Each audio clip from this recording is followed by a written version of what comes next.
Hello, my name is Ricardo. I'm a librarian here for the Sacramento Public Library. Welcome to Activating Spoken Word Poetry for Community Justice and Healing with our Sacramento Poet Laureate, Andru Defeye. We're really excited to have Andru here today. Thank you, and we're excited to have all of you here watching live and in the room. Thank you for coming. Just a quick note, if you could put any questions in the chat, we will answer your questions towards the second part of this program. You can access closed captioning by clicking on the live transcript button at the bottom of your Zoom window or on the YouTube event. Make sure you join us next Saturday, November 20th at 2 p.m. for Art in the Streets and Books for Youth with Robert Luis Trujillo. Very excited to have Robert a part of Activate Team series. So I'm very excited to welcome Andru here. Thank you and welcome, Andru. What's up, y'all? Everybody can hear me? Thumbs up, heart reacts, some kind of reaction. So I'm usually a very in-person person. I would be collecting high fives from everybody right now if I wasn't in this Zoom room. So I definitely appreciate any kind of reaction that definitely helps me out. So my name is Andru Defeye, and I am the current Sacramento Poet Laureate. Any of y'all know what a laureate is? You know what that big word means? It means that I can fit more marshmallows in my mouth than any other poet in the city of Sacramento. Mark my words. None of them want to see me. Okay. What it actually means is that I am considered an expert in my field by my peers, which is a huge honor. In Sacramento, we have some incredible poets. This is the poetry capital of California, as I always refer to it. So it's a huge honor for me. I'm the youngest poet laureate in Sacramento history. Poet laureates are usually quite a bit older than me. And they are usually professors. And I am a rapper. So, you know, there's that. So we making history out here. If you hear little claws tapping, that's because there's an adorable little pug running around underfoot, trying to make herself comfortable. So, you know, I figured, you know, since we're talking poetry, let me start us off with a couple of pieces. So I want to start off with this first one is a new poem, brand new, and it is called The Pokey Poem. And it goes like this.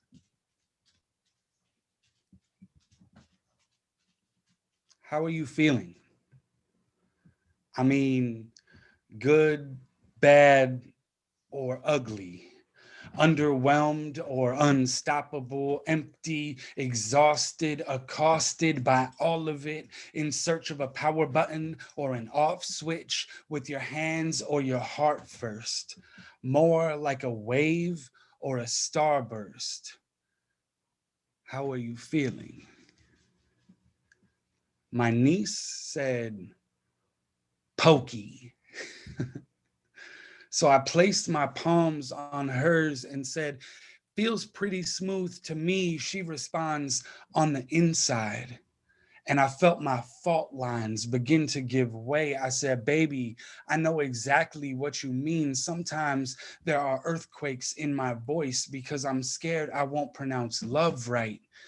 She looks puzzled, wondering why I would fear the only language she's ever heard me speak in. She says, how the rocks are soft on the bottom of the river, they weren't always, you know.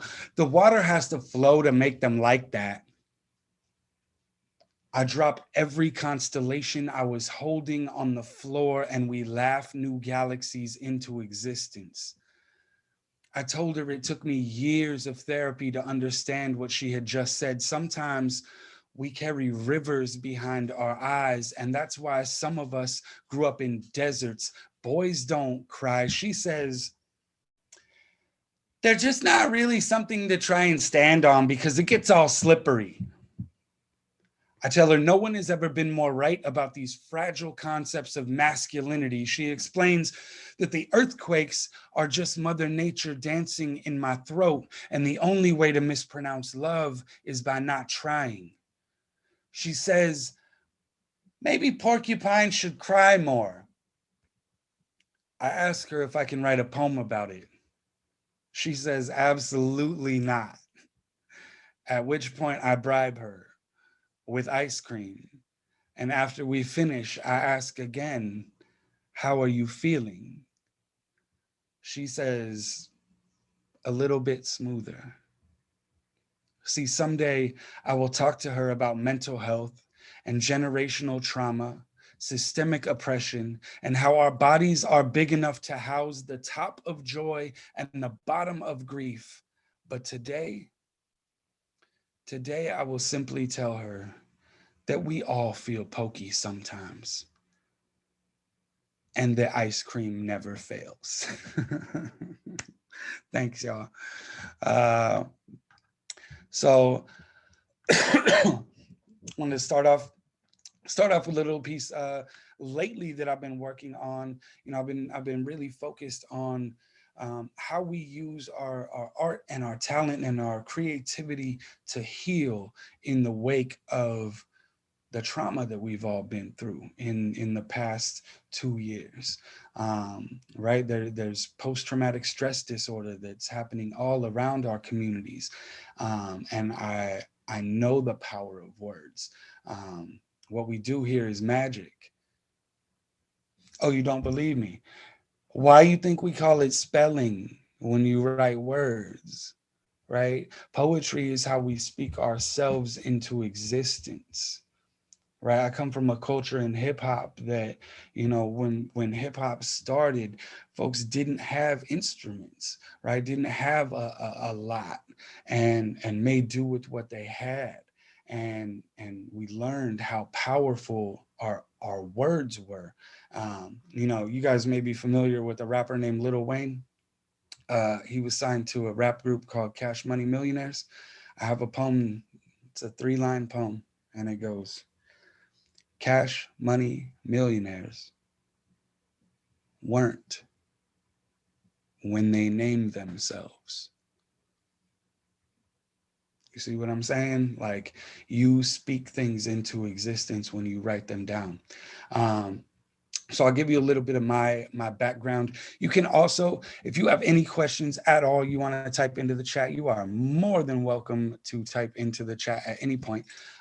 Also, if you visit right here on the Facebook at Sacramento Poetry Salon, it's a new project that we got going on where we are just trying to amplify the voices in the city. We are trying to, you know, kind of give all of the resources in one space.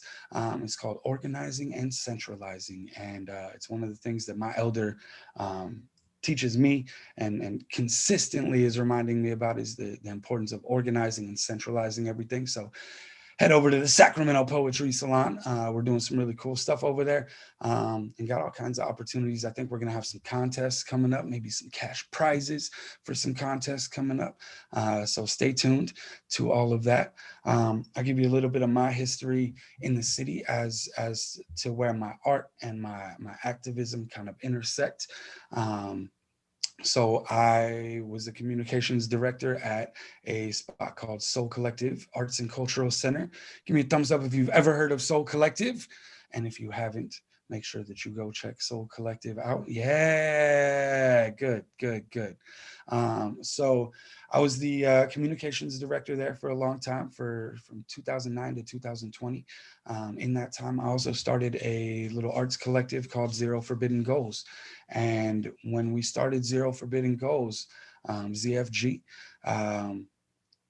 the idea was to push to change the culture of the city, right? Which it sounds like a really big thing.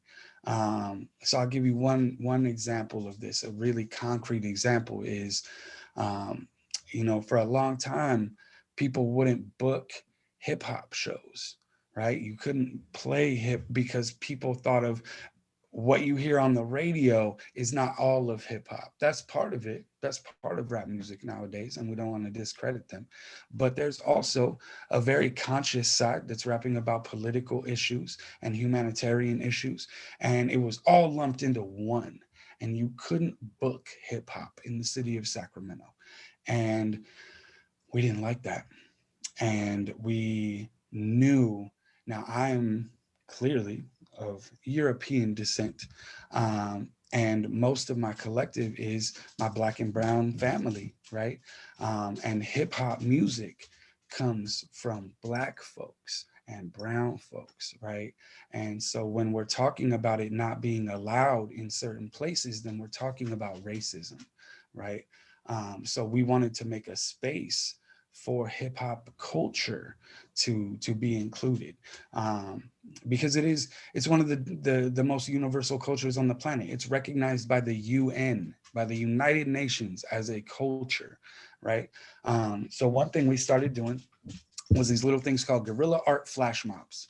Guerrilla, not like, you know, the monkey, the like guerrilla, like the warfare, um, you know, where you just kind of blend into your surroundings, right? So the idea was that we would push, uh, just push places to understand how beneficial hip hop culture was. So we did these things called guerrilla art flash mobs. I'm gonna try to share a screen, and I don't think my sound is gonna work when I share this, um, but I don't even have it pulled up right now.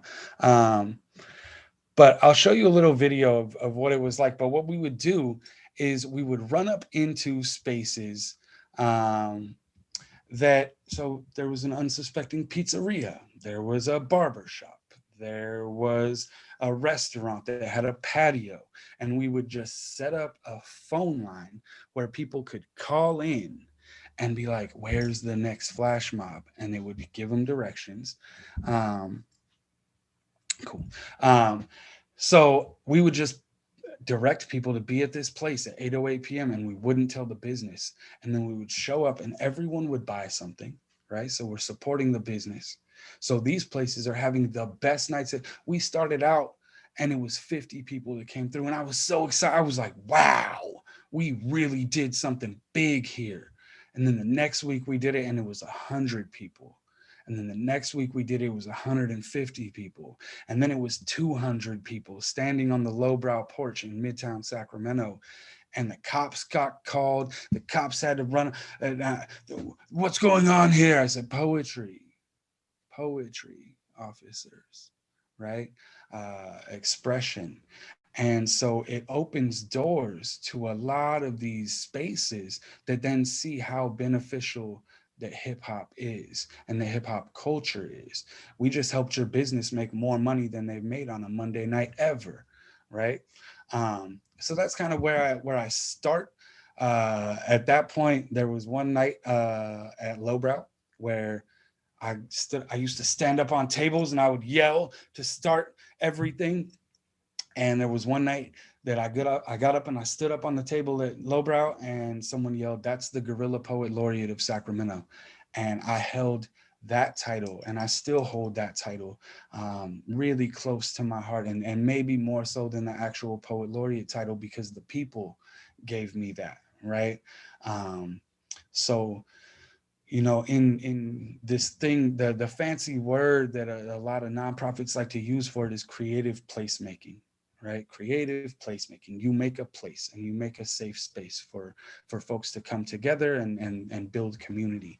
Um, and one of the first rules I always tell people, and I cannot stress this enough, is that we build with and not for. Okay, I'm gonna say that again. We build with and not for. When I go into a community, I build with the community. I ask them what they want and what they need. And then we work to provide that. We never walk into a community and say, well, we think that if you just had an open mic here, the kids would have something to do. And they may be, yo, we don't need an open mic here. These kids want to dance. We have a dance community. Do you have, like, if I bring poetry to a community that wants to dance, they're not going to be interested, right? So in everything that you're doing as you're working in the community and working to build and organize and centralize in your community, and in other communities all around, right? Always work with, not like build with, not for, right? So I'm going to always hammer that home. That's one of my like foundational principles, is that you're supposed to build with and not for. So from there, we get a little notorious for taking over places and being that little poetry crew that runs around. So we wanted to do something a little bit different. So we started, our next activation was this thing called chain link poetry. And you can look chain link poetry up.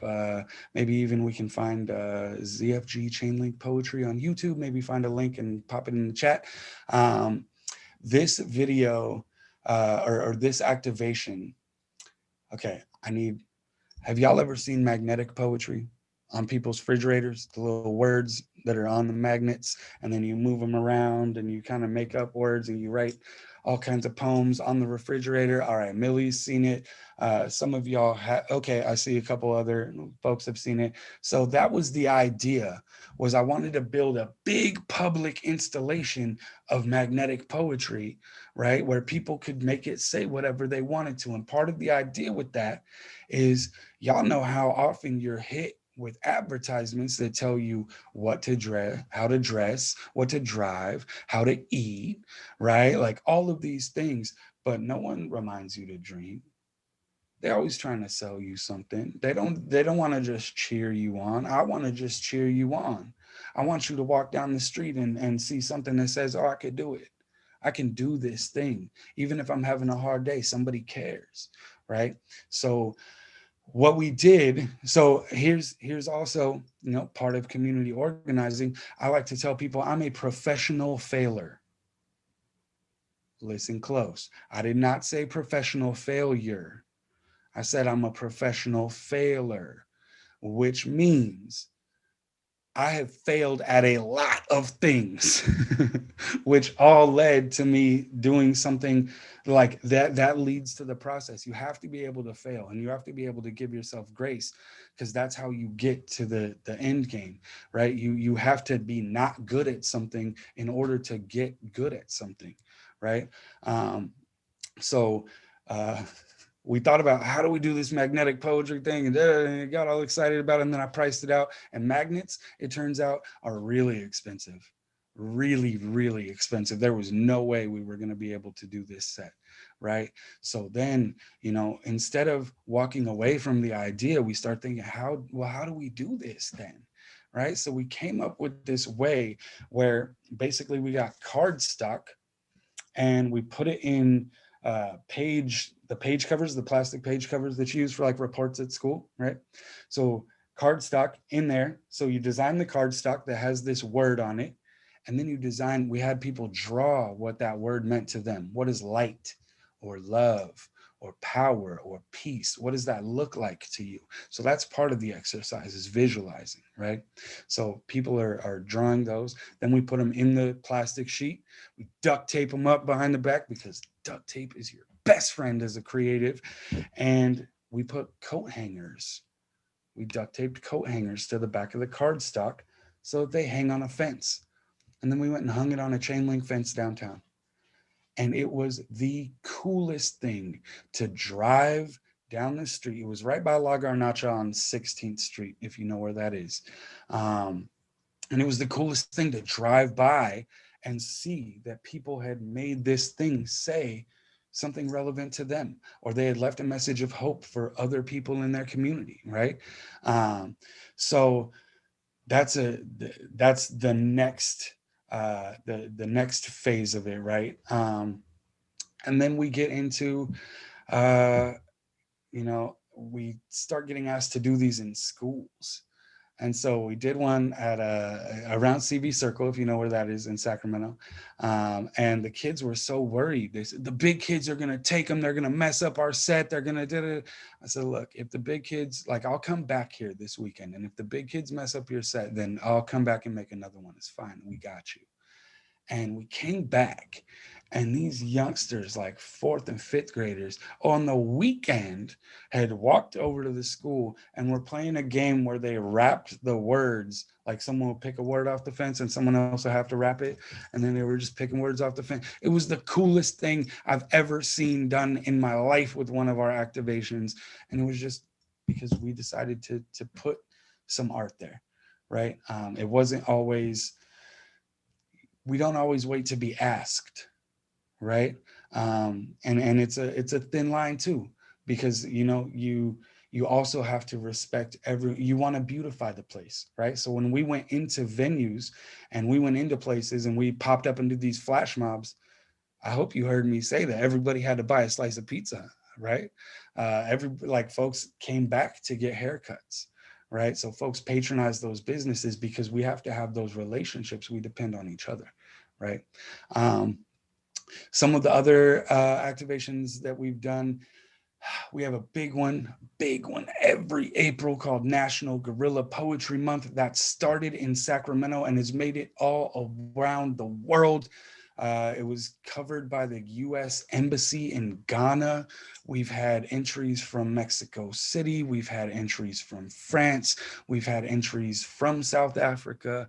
It is one of my favorite things, and it really just started with, I wanted to document people spitting their poems, my favorite poets in the city spitting their poems, but I wanted them to do them at relevant locations or really wild locations, right? So some of them, like, Terry wrote a poem about school and the education system, and then we filmed it right in front of JFK and like on a walk in front of JFK, right? Some of the other ones though, the really fun guerrilla parts, there is a video of and Cap. We went to Seafood City in South Sacramento. If any of you are from the South, went to Seafood City, and Anne got into a shopping cart and her boyfriend pushed her in the shopping cart, and she's rapping her poem down the aisle of the grocery store while everyone's like, what is going on? Poetry.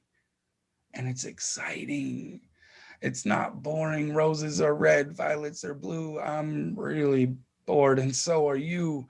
Like, this is exciting. And so that's always been, kind of my passion is I love poetry, but I get bored of poetry the same way anybody else does, right? Like, I need passionate poetry. I need full contact poetry. So that's what we've worked to bring to Sacramento. And I think, 5 or 6 years later, there was a young man, I don't know if any of y'all listened to Hobo Johnson, but Hobo Johnson played his first open mic ever at my open mic, right? Like, now he's traveling the world, playing huge festivals in trailers next to Cardi B, right? Like, this city really became a place that thought about some cultural equity, right? That at least had to be confronted with it, right? They didn't always move on it, but we made them think about it. We brought it to their attention that, yo, what you're doing might be racist, right? There, you might be acting out and upholding some racism. You might yourself not hate Black and brown people, but you're upholding a system that holds people down and oppresses people. And I'll give you another example of this real quick. Busking is when you play music in the streets, right? You've seen people drumming in the streets. Maybe you've seen the drummers on the buckets after the Kings games. That's one of my favorite acts in town, as far as busking goes. But there is a rule in the city of Sacramento that says no drumming. No drumming specifically. It doesn't say no musical instruments. It says no drumming. Now, when you dig deeply into this and you really think about it, right? If you look at European folks, my ancestors, my music goes back to stringed instruments, maybe some piano, right? But mostly we were strings. We were playing lutes, we were playing banjos, we were playing violins, we were playing all kinds of stringed things. Where if you look at Black and brown cultures, the drums are very central. That rhythm is very central. So when we say no drums, this is a racist policy, right? This is something we need to look at, how it's biased, right?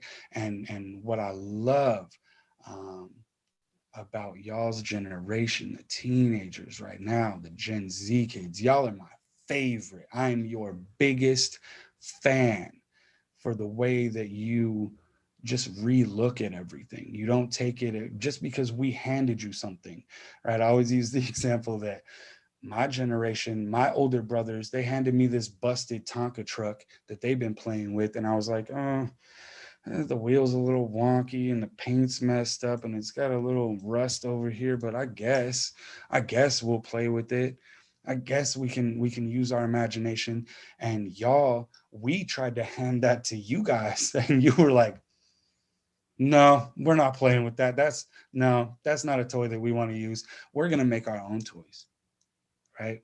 We're going to make our own toys. That's what I love about y'all. In fact, last year, while the uprisings were going on, what I saw was the young poets in this city were the ones that were holding the microphone and holding the megaphone and leading the chants. And not only leading the chants, because they weren't leading chants that we've been yelling in the streets since I was 18. They were writing new chants, right? They were bringing new energy. That's what Gen Z does, new energy, right? Y'all are the new battery to the movement, right? So as I'm watching that, I get really, really inspired by y'all.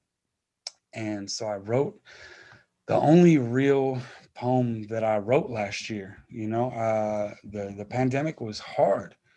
And I was solo for myself most of the time. So I was working on just keeping my mental health all right and staying cool. I didn't have it in me to write, and I always like to give, like, if you're a creative, if you're an artist who, like, over the last couple years, you're like, oh, I haven't been able to be easy on yourself.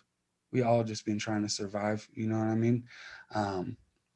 But this is the one real poem that I wrote last year, and it's really like a love letter to Gen Z and how just impressed I am by y'all. And kind of, it's almost like me being like Papa Bear about y'all, where, like, a lot of folks my age and older, they real quick to be like, oh, the kids, they're just sitting on their phones all day. And then we watch and we see that when Donald Trump's trying to do an event, that y'all bought up all the tickets and made it so that he couldn't sell out the event. And that's what you're doing on your phones. You know what I'm saying? Y'all learned, like, there are really efficient ways to move and to create movement in this new era. And I just really appreciate y'all, and I'm y'all's biggest fan, Gen Z. So this one is for you, and then I'm gonna take some questions.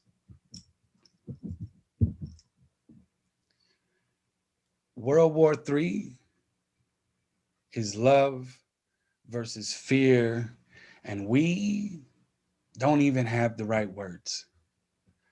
We're just making way for the ones who do.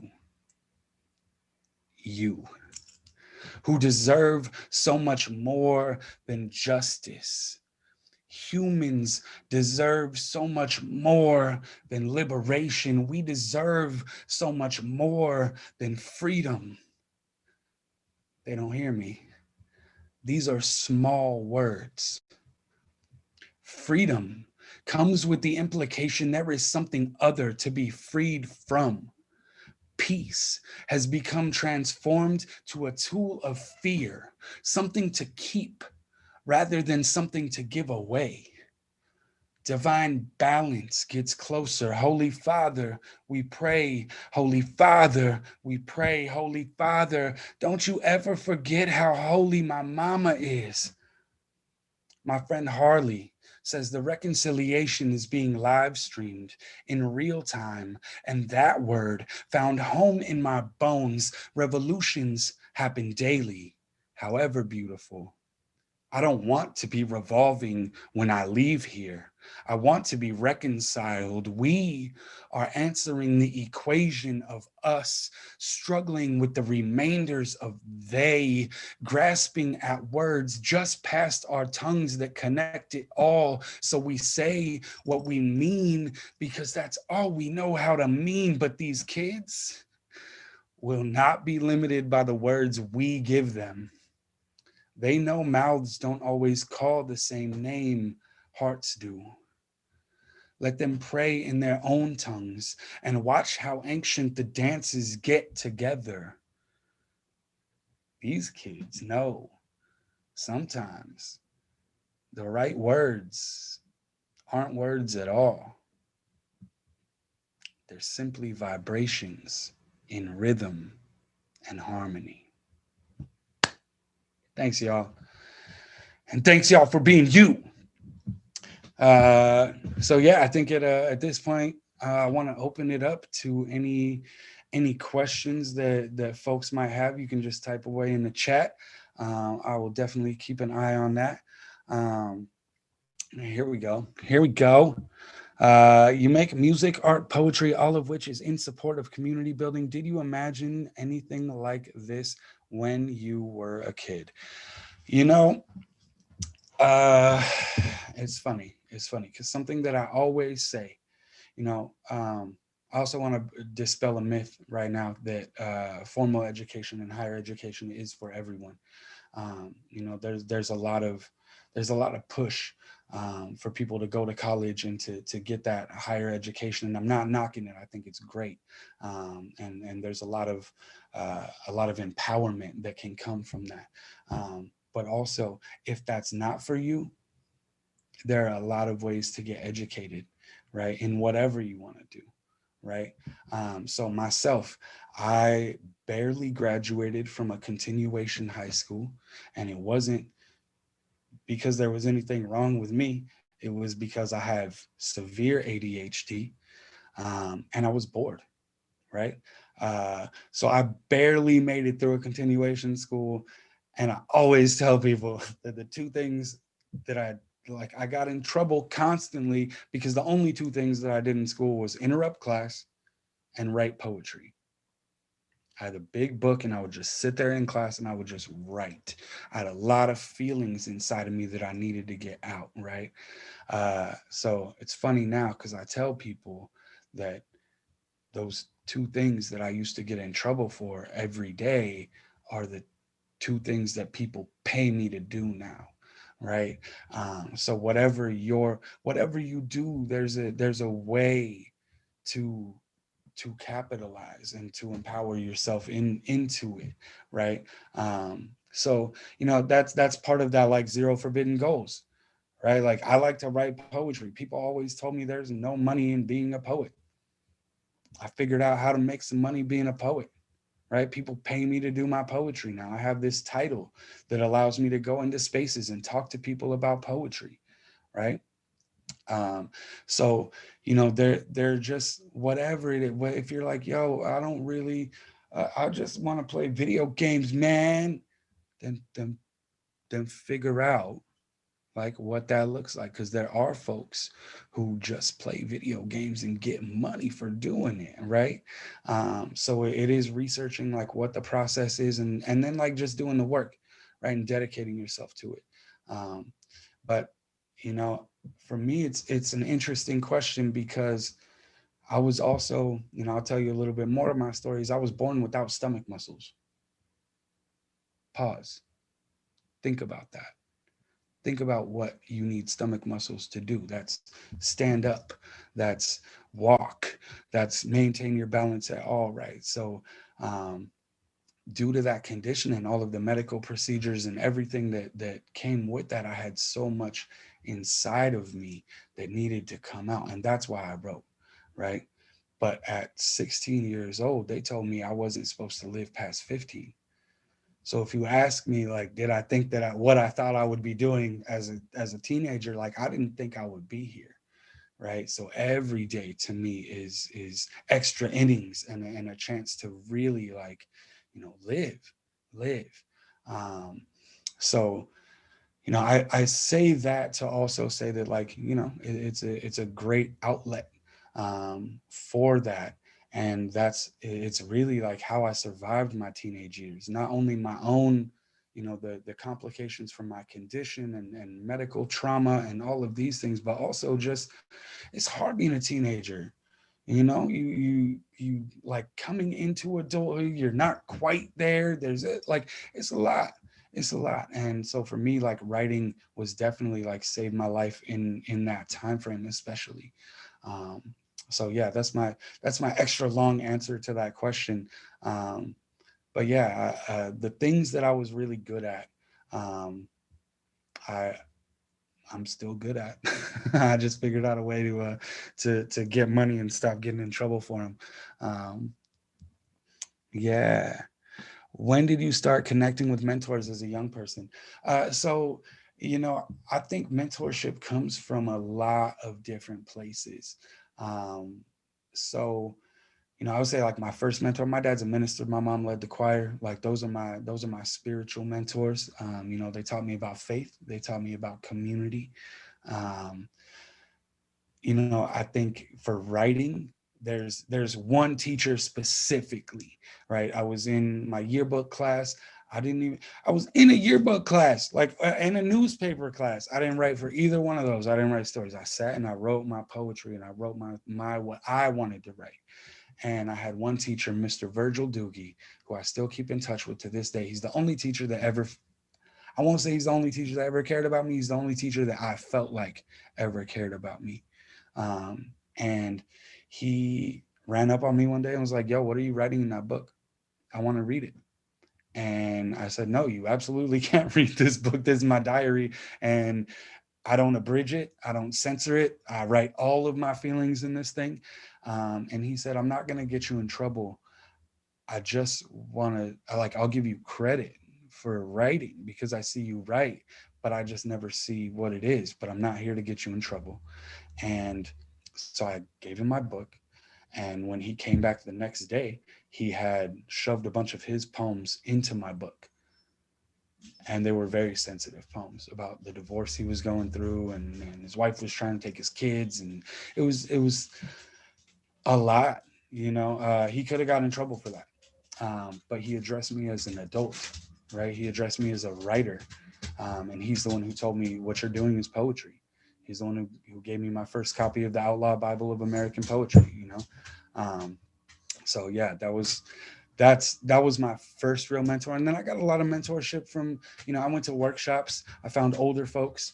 I also I got a lot of mentorship from my friends, my peers. That's the other thing too. People, when we say mentor, we often think of someone older, but what that word means is an expert advisor, right? So if Justin knows how to millie rock and I don't, and I'm like, "Yo, can you teach me that dance?"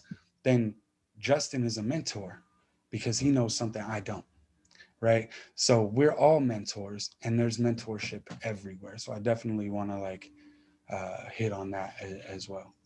Any more questions, y'all?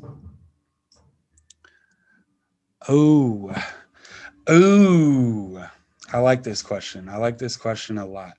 Uh, the question is,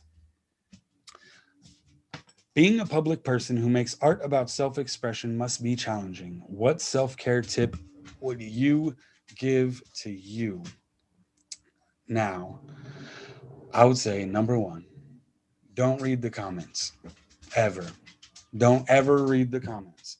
Uh, it sounds like I'm making a joke, but I'm not making a joke.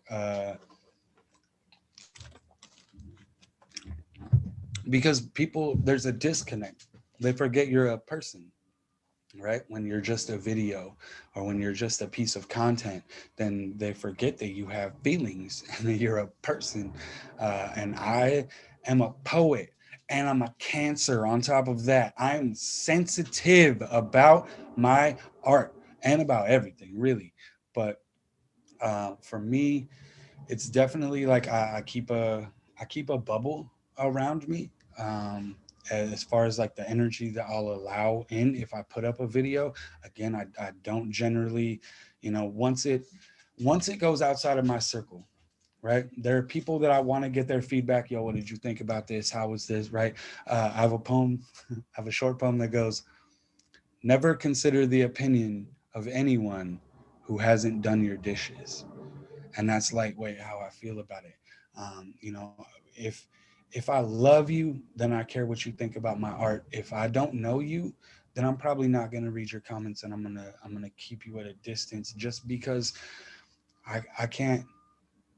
What I'm supposed to create when I got 100 voices in my head telling me what's good, what's it. I felt this, I didn't feel this, um, and then I think the other part that I'll say, we have a motto around here at ZFG, and that is, uh, let them talk while you're working, and they can shut up when you finish, right?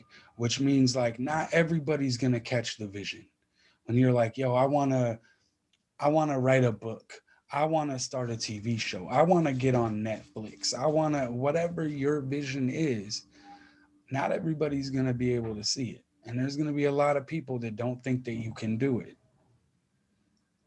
That means they can't do it. They've decided for themselves that they can't do it. That don't got nothing to do with you, right? So let them talk while you're working. And then when you're done and they see, oh, he really did that. Oh, he's really the youngest poet laureate in Sacramento history. Right? So it is that idea of like, you just got to be really tunnel vision sometimes as a creative, to just create what you feel, what you're called to create. Right? Like I feel like creativity is really like a connection to something bigger than us. I'm not gonna give that a name, but that which is bigger than us, is what we're communicating when we create.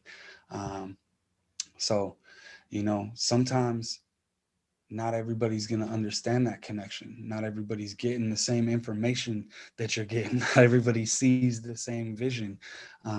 Right. So it's really just about like, keep your head down and keep a few folks around you.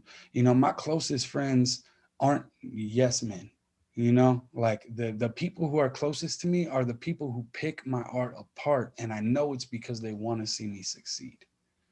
Right? So I keep a lot of people around me that'll tell me like, yo, you're doing too much over here. You're doing, because I only need to listen to this handful of people who love me. The rest of this, like, y'all can feel about the art how you want to, and I'm just gonna keep making it and keep focused. So that's really it. You gotta listen to you. You're the expert. You're the expert on you. Can't nobody tell you about you. Can't nobody tell you what your purpose is. Can't nobody tell you what you're capable of other than you. You know. I definitely remember having that feeling when I was younger, that I knew what I was doing. And I had a bunch of people around me who were like, yo, you don't know what you're doing. You're not, what do you mean you're not going to go to college? What do you mean you're not going to, like, no, but I spent 10,000 hours in workshops sitting with elder poets who were amazing with their language, right? Um, I knew what I was doing. And I feel like a lot of times we do that to teens where like, you guys have a vision, you know what you want to do, right? And we as elders should be figuring out how to like, how to help you get there and how to help you map the steps out rather than being like, well, no one makes money as a poet. Like, no, let's figure out how to help you get money as a poet. Let's change that. Let's not have starving artists anymore. So, that's again, you can fire off questions. I'll give long answers all day. But yeah, that's definitely, I think the sage advice that I got for you today. Mm, mm, mm. What is community healing? Man, that's such a deep question. It's I think it's something you can feel. We've all felt that, whether it was a church group or a community group or a group of folks at the library or a summer camp or like we know what community feels like, right? And to be welcomed back into that community where we hold each other accountable, but we do it out of love, right? Where it's not like, oh, you messed up, you're out of the community, you're canceled, you're no longer worthy of being a person, you're no longer worthwhile, you're now worthless. And um, I don't believe in that. I don't believe in throwing people away. I've been a lot of different people in my life, and some of them were better than others, and some of them offered more to community than others. Some of them were really, really selfish and really destructive. But now I do a lot of really, really beautiful things. So I think community healing is about that accountability and then about recovery, right? And figuring out how to help people recover from some of these traumas, and dig deep to what it is, right? Like, so a lot of times when we talk about like secondary emotions and the things that are underneath, right? Like you may the little kid went over and hit this other little kid. Well, it wasn't that this kid was mad at this kid. It was that this kid had some big feelings that he was feeling and didn't know how to feel them, had some stuff going on at home, had some trauma that was unaddressed, lost a parent or a grandparent recently and didn't know how to deal with it. So I think it's really digging down to the causes of where some of this pain comes from and understanding that, and learning to be gentle with people, and that we're all on that process. We're all on that path. We're all healing from something. Everyone you meet is healing from something. So giving people grace to know, like, I'm healing, I'm messed up from something. So this person probably is too. So let me not just attack, right? Let me listen. Let me come in love. One of my mentors, Estella Sanchez, says, "Fools be tripping. Hit them with that love energy," and that's become a real mantra of mine over the years. And I think that community healing is that love energy that we're talking about, hitting folks with, and just that grace and acceptance and accountability, right? Because you can't heal uh, if someone's allowed to continue doing damage, right? Um, so it is, finding folks who are doing damage, who are, upholding some of these oppressive systems, and really figuring out how do we hit them with love when fools are tripping. Any other questions? I think we got a few more minutes here. I'd love to hear from some of y'all.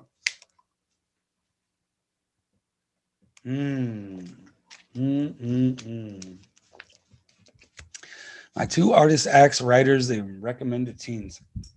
Man. Okay. I'm going to give you a poet and a rapper that I really love.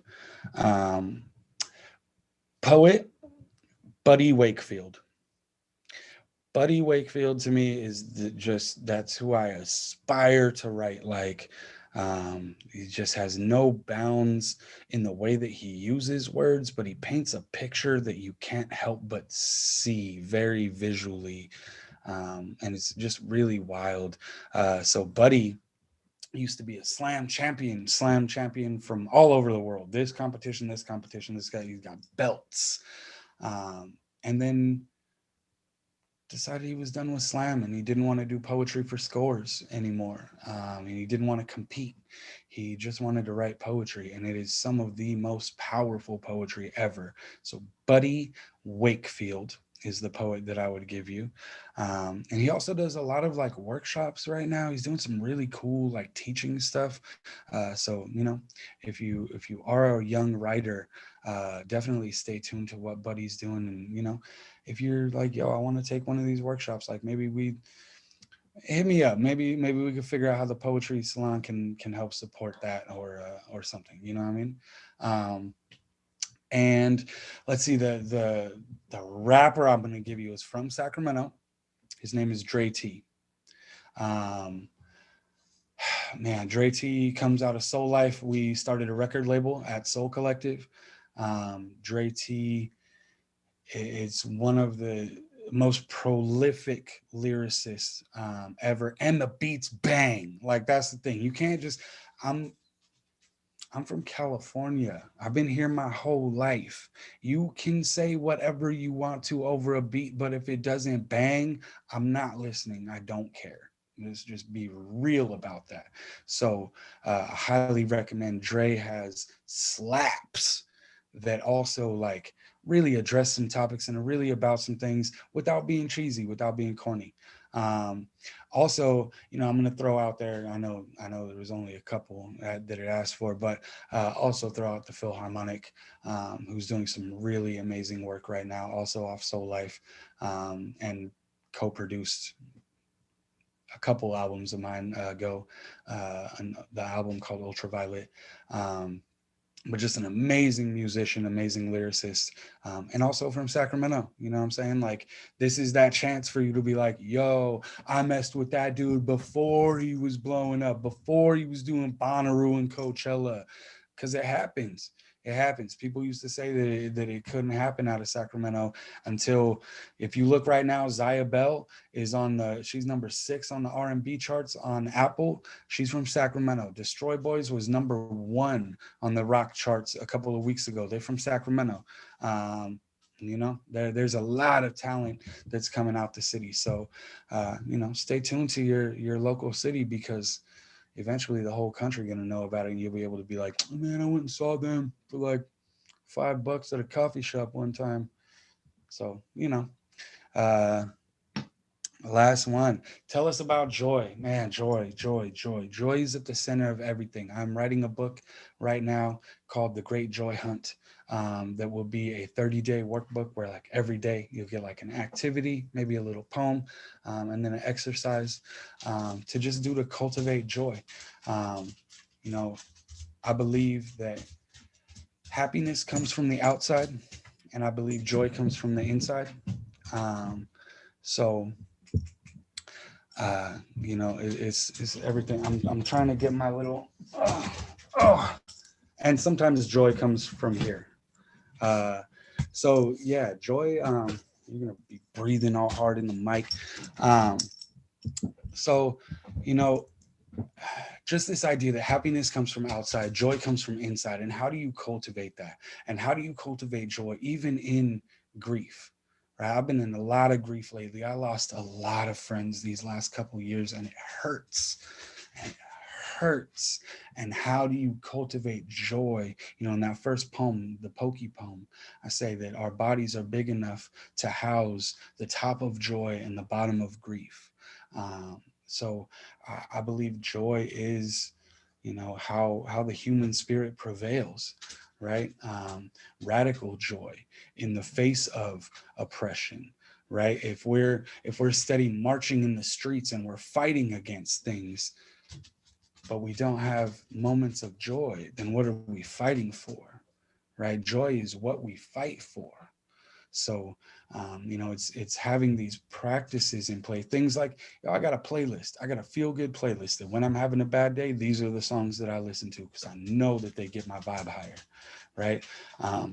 It's things like watching your Facebook, right? I only interact with hearts and wows on Facebook. I don't like anything because it messes up my algorithm. I'm only here to respond if I love it.